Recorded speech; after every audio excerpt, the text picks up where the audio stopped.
একটু দিয়ে দিলাম এই টুকরোদের মধ্যে। ভাগ্যিস আমার আম্মা বয়ামগুলো রাখি গেছিল। বুঝতে পারতেছে না কেমনে যাবে। এই তো মিক্স হয়ে গেছে। আমগুলোর অবস্থা দেখছেন কি অবস্থা, সবগুলো আম পেকে গেছে সব। কিন্তু এই যে টক। কত পাকা, কি ভাবতেছেন অনেক মিষ্টি না? আর আমি এই মিষ্টি আম দিয়া এইভাবে কুচু কুচু করতেছি আঘাত দেওয়ার জন্য, একদম ভুল। এগুলা দেখতে যতটা সুন্দর কিন্তু খাইতে এগুলা আপনার মানে এত দাঁত টক কি বলবো। দাঁত চুকা হয়ে যাবে একদম। হ্যাঁ, আর এই দেখেন দেখেন বিচিও কত নরম, এরপরও পাকি গেছে। এরপরে পাকে গেছে, পাকার দরকার ছিল অথচ পাকি গেছে। এই যে আরেকটা, এই যে পাকনা, কত সুন্দর পাকনা, কিন্তু মুখও দেওয়া যায় না, এত টক। সবাই বলবে যে তুমি মিষ্টি আমের আচার দিচ্ছ। এখন এগুলো দিয়ে আমি আচার দিয়ে ফেলবো। মিষ্টি মিষ্টি আচার দিব না, এমনিতে তো এগুলো একটু একটু মিষ্টি তো থাকবেই, কিন্তু এই জন্য আমি এটা টক আচার দিব, মানে ভাত দিয়ে খাওয়ার জন্য, খিচুড়ি দিয়ে খাওয়ার জন্য। তোমার আচার তো মনে ভর্তা হয়ে যাবে। ভর্তা হয়ে গেলে ভর্তা হয়ে যাবে, ভর্তা আচারের মতো ভর্তা তো হবেই। হ্যাঁ, ভর্তা হয়ে যাবে, কারণ এগুলো নরম না, আর বাকল সহ নিচ্ছি তো এই জন্যই, যাতে ভর্তা হইলেও একদম ছোটা ছোটা না হইতে পারে, পচেও গেছে।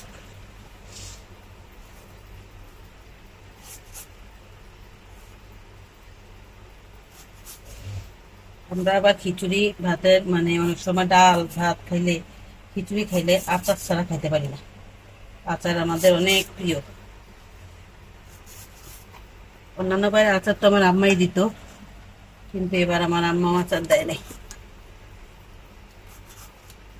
এই যে কত সুন্দর পাক না, কিন্তু খাইতেই পারি না। যদি মিষ্টি হইতো তাহলে আমি কোনোদিনও আচার দিতাম না, সবাই এনে কাইটা কাইটা দিয়ে দিতাম, মজা মজা করে সবাই খাইতো। কিন্তু এগুলো তো মিষ্টি না, পচে গেছে দুইটা। মাশাআল্লাহ, অনেকগুলো হয়েছে, খারাপ না। আমার সারা বছরের এই খিচুড়ি ভাতের সাথে খাওয়া হয়ে যাবে এই কটা দিয়ে, বেশি লাগবে না। আসলে যেদিন আনছিল সেদিন একটু কাঁচা কাঁচাই আসছিল, কিন্তু আমার বাসায় তেল আর ইয়া ছিল না, পাঁচফোড়ন ছিল না, আর সর্ষা ছিল না, এই জন্য আমি ওগুলো আনতে আনতেই আবার এনতে পারি গেছি। আমের আচারগুলো একটু মশলা মাখিয়ে রাখবো। তো আমের আচারগুলোর সাথে তো এখন সর্ষা, এই তো সর্ষা নিয়ে আসছি, সর্ষা গুঁড়ো করে নিয়ে আসছি। তো সর্ষা দিব আর একটু হলুদের গুঁড়া দিব, এতটুকুই দিব, আর কিছুই দিব না। দিয়ে কিছুক্ষণ মিক্স করে রাখবো, তারপর মানে একটু একটু শুকনো শুকনো হলে তারপর আমি এটা মানে চুলায় ভাজা ফেলবো আর কি। বেশি কিছু প্রসেসিং নাই এখানে, মানে আমখানে রোদ নাই তো, আমাদের রোদ নাই তো, তো রোদে বেশি দেওয়ার কোনো অপশন নাই। সবগুলো আমি কিন্তু পাকিয়ে গেছে। একটু সর্ষে দিয়ে দিলাম,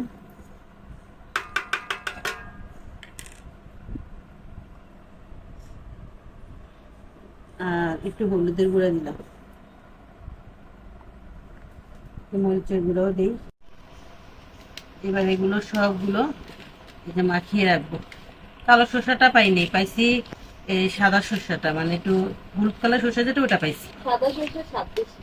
স্বাদ বেশি।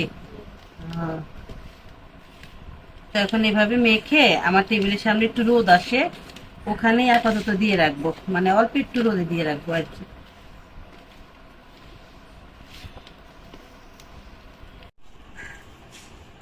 একটু দিয়ে দিলাম এই টুকরোদের মধ্যে।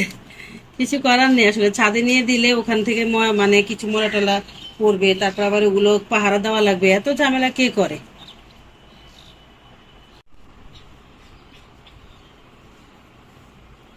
একটা কবুতর টুস করে ঘরের ভিতরে ঢুকে গেছে। এখান দিয়ে চলে যা। হুম হুম। এই তো এখনো চলে যাবে। খেতে খেতেও ঘরের ভিতরে ঢুকে গেছে, আর এখন বুঝতে পারতেছে না কেমনে যাবে। এই তো এখন চলে গেছে। কবুতরটা অনেক কিউট ছিল। এখন দুপুর বেলা, তো দুপুর বেলা আমার মন চাইছে একটু ভাজা ভুজা খাইতে, তো এখন একটু ভাজাভাজি করতেছি। এখানে ঢেলে নেব, তারপরে চেলে নিচ্ছি। এই দেখেন, দেখছেন কত সুন্দর করে সবগুলার মুখ ফেটে গেছে। এভাবে ডাল চাল ভাজলে না মানে খুব নরম হয়। তো এখন আমি আবার লবণগুলো দিয়ে দিচ্ছি, এই লবণটা দিয়ে আপনি অনেকবার ভাজতে পারবেন, অনেকবার। এই লবণটা দিয়ে অনেকবার ভাজা যায়। এটা এখন আবার দিয়ে দিচ্ছি। তবে লবণের পরিমাণ যদি বেশি হয় তাহলে বেশি দিবেন, লবণের পরিমাণ কম হলে কম দিতে হয়। আর এটা হচ্ছে ছোলার ডাল। ছোলার ডালটাও ভাজছি, একদম ফেটে ফেটে গেছে মুখগুলা। আর এটা হচ্ছে চাল। তো এই চালগুলো কিন্তু একদম নরম হয়, এভাবে লবণ দিয়ে চাল ভাজলে চাল একদম নরম হয়। এটা আমি আবার দিয়ে দিয়েছি কয়টা, আর কি সুন্দর করে ফুটতেছে, টুস করে ফুটতেছে। ভেজে ফেলছি একদম। বৃষ্টির দিনে এগুলা খেতে কিন্তু অনেক ভাল লাগে। তো এই বৃষ্টির জন্যই ভাজছি। চাল ভাজা খেতে অনেক ভাল লাগে। আগে আমার দাদি এরকম ভাজতো, ভাইজে পট ভরে রেখে দিত, আর আমরা সারাদিন এদিকে এদিকে হাঁটাহাঁটি করতাম আর খাইতাম, খুব ভাল লাগতো। এখন আমারও এই অভ্যাস। আমি আমি তো আমার দাদির কাছে বেশি বড় হয়েছি, এই জন্য আমার দাদির সবকিছু আমি শিখে নিছি। তো এই তো এখানে আমি এই কি জানি বলে এটাকে, এটাকে বলে যে কি ডাল বলে এটাকে, আমি নিজেও জানি না। তুমি জানো না? তো এটা হচ্ছে এই মটরের ডাল। এই ডালটার নাম আমার একদম মনে থাকে না। এটা হচ্ছে মটরের ডাল। মটর ডালগুলো কি সুন্দর ফুটছে। আর এগুলো হচ্ছে ছোলার ডাল। ছোলার ডালও মানে অনেকগুলো আছে বাসায়, মানে রোজার সময় যে ছোলার ডাল আলছিল, এখন অনেকগুলো রয়ে গেছে। এখন কিছু ভিজে খাইতেছি, কিছু এমনি এমনি খাইতেছি। ডাল আবার বেশি দিন রাখা যায় না, পোকা হয়ে যায়। আর এগুলো হচ্ছে চাল। চালও ভেজে নিছি, কারণ ডালের সাথে চাল না ভাজলে কিন্তু ভালো লাগে না। সবগুলো এখন একটু পরিষ্কার করে নিছি। তো এই তো এখন চালগুলো দিয়ে দিলাম, তারপরে এই যে ডালগুলো দিয়ে দিচ্ছি, তারপরে এই ডালগুলো দিয়ে দিচ্ছি। সবগুলো একসাথে মিক্স করে তারপরে আমি একটা পট ভরে রেখে দেব। আর এটা আইতে যাইতে খাইতে কিন্তু খুবই ভাল লাগে। যখন বৃষ্টি শুরু হয় তখন এই বিছানায় বসে বসে কুটকুট করে খেতে অনেক ভাল লাগে। আমি আসলে আমার দাদির কাছে বড় হয়েছি, তো এই জন্য আমার দাদির অনেক কিছু আমি শিখছি। মানে উনি যেভাবে মানে ভালো থাকে, সুখে থাকে, কিভাবে অল্পের ভিতরে ভালো থাকা যায়, সুখে থাকা যায়, আরামে থাকা যায়, মন খুশি করে চলা যায়, এগুলো সবকিছুই আসলে আমি আমার দাদির কাছ থেকে শিখছি। আমি আসলে আমার দাদির লগে না থাকলে এগুলো আমার কোনোদিনই অভিজ্ঞতা হতো না। আমি মাসে একবার হলো এগুলো তৈরি করি। একদম নরম হবে, সফট হবে, আবার কুরমুরেও হবে। মানে এরকম হবে, বাচ্চারা বড়রা সবাই খেতে পারবে এই লবণ দিয়ে ভাজলে। আর এই লবণটা আবার রেখে দিলে আবার পরবর্তীতে আবার ভাজা যায়, নষ্ট হয় না। এই তো আমগুলো অনেকক্ষণ যাবত একটু শুকাইছি, রোদ তো নাই তারপরে যেতটুকু পারছি অতটুকু শুকাইছি। তো এখন এগুলোকে আমি বাস আচার বানিয়ে ফেলবো। এতে এখানে আমি সরিষা তেল দিয়ে দিলাম, আর সাথে দিয়ে দিলাম এখানে রসুন কুচি। রসুন কুচিগুলো ভালো করে একটু লাল লাল করে ভেজে নিচ্ছি। আচার কিন্তু গলে যাচ্ছে, কারণ পাকা আম তো, এই জন্য আচারটা গলে যাচ্ছে। তো যাই হোক, তারপর আমি এতে এখন মিঠাই দিয়ে দিলাম, সামান্য করে একটু করে মিঠাই দিচ্ছি, শুধু একটু টক ভাবটা একটু ব্যালেন্স করার জন্য। আর এখানে দিয়ে দিচ্ছি মরিচের গুঁড়া আর লবণ। মরিচের গুঁড়াটা আমি বেশি করেই দিচ্ছি, কারণ একটু ঝাল ঝাল খেতে অনেক ভালো লাগে। পাঁচফোড়ন দিয়ে দিয়েছি আর শুকনা মরিচ দিয়ে দিয়েছি। শুকনা মরিচগুলো আমি একদম কুচু কুচু করে দিয়ে দিলাম। আর এই তো আচারটা কিন্তু হয়ে গেছে, আর একদমই পানি নেই। তো এখন হালকা আছে আমি রেখে দিয়েছি। আর এবার আমি দিয়ে দেব একটু করে ভিনেগার। এই যে একটু করে আমি একটু ভিনেগার দিয়ে দিচ্ছি, কারণ ভিনেগারটা দিলে হয় কি আচারটা তাড়াতাড়ি নষ্ট হবে না, ভালোই থাকবে। খুব মজা হয়েছে, ঝাল ঝাল করে আচারটা কিন্তু বানাইছি আমি। এই ভিতর দিয়ে অনেকবার কিন্তু মানে একটু একটু করে খেয়ে নিছি, এত ভাল লাগতেছে। তো এখন ভিনেগারটা দিয়ে দিয়েছি, এখন 5 মিনিটের মতো চুলায় রাখবো, তারপরে নামিয়ে ঠান্ডা হওয়ার জন্য রেখে দেব। আজকে টেবিলে বসে বসে যখন একটু লেখালেখি করতেছিলাম, তখন দেখলাম যে এখানে কি সুন্দর করে টাঙ্কি পরিষ্কার করতেছে একটা বাসায়। কি সুন্দর সিস্টেম না? আসলে মাঝে মাঝে এরকম ভাবে ট্যাঙ্কিগুলো পরিষ্কার করে ফেললে ভালো পানি খাওয়া যায়। তো পরিষ্কারের সিস্টেমটা আমার কাছে ভীষণ ভালো লাগছে। একদম পুরো পানি ফেলে দেবে, তারপর ভালো করে ঘষে মেজে পরিষ্কার করবে। খুব ভালো একটা আইডিয়া আর কি, সুন্দর সিস্টেম।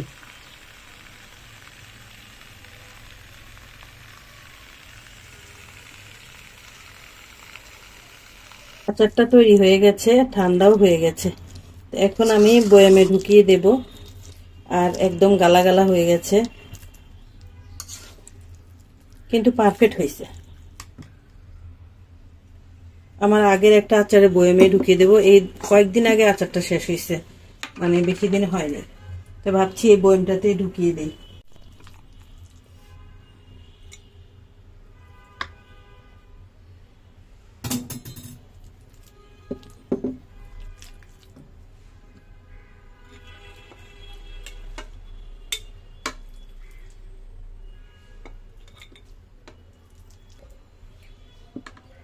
এর সাথে আমার আরো কিছু আচারের তেল ছিল, ওই আচারের তেলগুলো এর সাথে দিয়ে দিছি। অনেকগুলো আচারের তেল, মানে আচার খাওয়া শেষ কিন্তু তেল পড়ে আছে, এই তেলগুলো এর সাথে দিয়ে দিছি।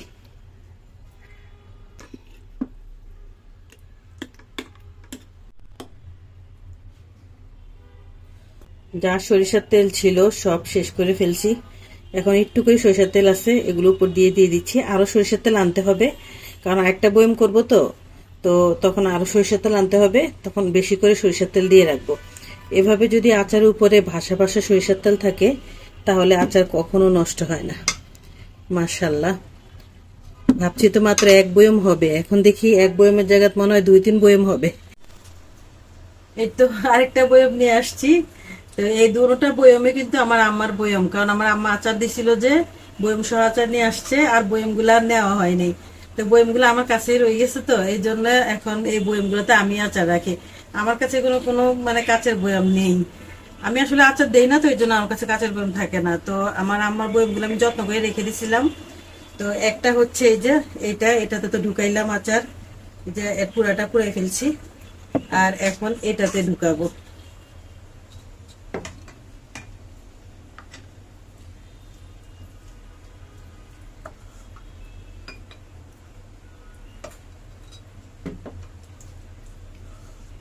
আসলে কাচের বয়ামে আচার রাখলে না আচার ভালো থাকে, এই জন্য সবসময় কাচের বয়ামে আচার রাখতে হয়। ভাগ্যিস আমার আম্মা বয়াম গুলো রাখি গেছিল, তাই রাখতে পারতেছি না। হুম, আমের আচার আমার অতটা পছন্দ না, কিন্তু দেখে লোভনীয় মনে হচ্ছে। সত্যি? হুম, তাহলে তো তুমিও খাইবা মনে হয়। আমের আচার পছন্দ করে না এমন মানুষ পৃথিবীতে আছে? তাহলে আছে মনে হয় তুমি একজন। এই বয়ামটা দিয়ে মনে হয়ে যাবে, আর বাড়তি লাগবে না। আর এই বয়ামটা ওই বয়ামের থেকেও মনে একটু পেট মোটা না? হুম, আমার তো মনে হয় একটা ছোটখাটো বয়ম লাগবে আরেকটা। না লাগবে না, এটাতেই হয়ে যাবে। তো হয়ে যাচ্ছে আলহামদুলিল্লাহ, 2 বয়ম আচার হয়েছে। তো এই কয়টা আম দিয়ে যে এতটা আচার হবে এটা আমি ভাবতেও পারি নাই। একদম পারফেক্ট 2টা বয়মে হয়েছে, আর একটু বাড়তিও হয় নাই আবার একটু কমও হয় নাই, একদম পুরা পুরা হয়ে গেছে। এখন শুধু এটাতে আমরা তেল, মানে সর্ষের তেল গরম করে তারপরে যে একদম মুখটা ভরা ভরা করে দিয়ে রাখবো সর্ষের তেল, তাহলে এই আচারটা নষ্ট হবে না, খেতেও ভালো লাগবে। 2 বয়াম আচার তৈরি করে ফেললাম। তো অল্প কয়টা আম দিয়ে, যে আমগুলো ফেলে দিতাম, এই আমগুলো কিন্তু কেউ রাখলে খেত না, কারণ এটা এতটাই টক, পাকলেও এটা টক, এই জন্য কেউ খেত না, ফেলে দিতে হতো। অলরেডি 3-4টা নষ্ট হয়ে গেছে। এখন আচার বানিয়ে ফেলছি, এখন একদম খাওয়া হয়ে যাবে, আর ফেলা হলো না আর কি। আছে, ক্যাপসিকাম আছে, তারপরে পেঁয়াজ পাতার পেস্ট আছে, তারপর আবার এখানে ব্রোকলি আর আলু নিলাম, আর এখানে কি মানিছি একটু করে, আর পেঁয়াজ, কাঁচামরিচ, ধনেপাতা। খেতে অনেক ভাল লাগে। অনেকে আছে সবজি সিদ্ধ করে দেয়, কিন্তু আমি সিদ্ধ করে দেই না, আমি ভেজেই দেই। ক্যাপসিকাম ক্যাপসিকাম গুলো আর এই যে ব্রোকলি আর পেঁয়াজ কলি গুলো হচ্ছে ফ্রোজিং, আর বাকি সবগুলো হচ্ছে আনফ্রোজিং। কলিগুলো ভাজবো, আবার ক্যাপসিকাম সব কিছু ভেজে নেবো।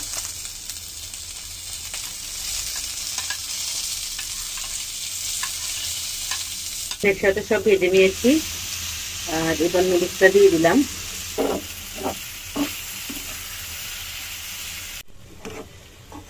তৈরি হয়ে গেছে আমার সবজি লুডুস।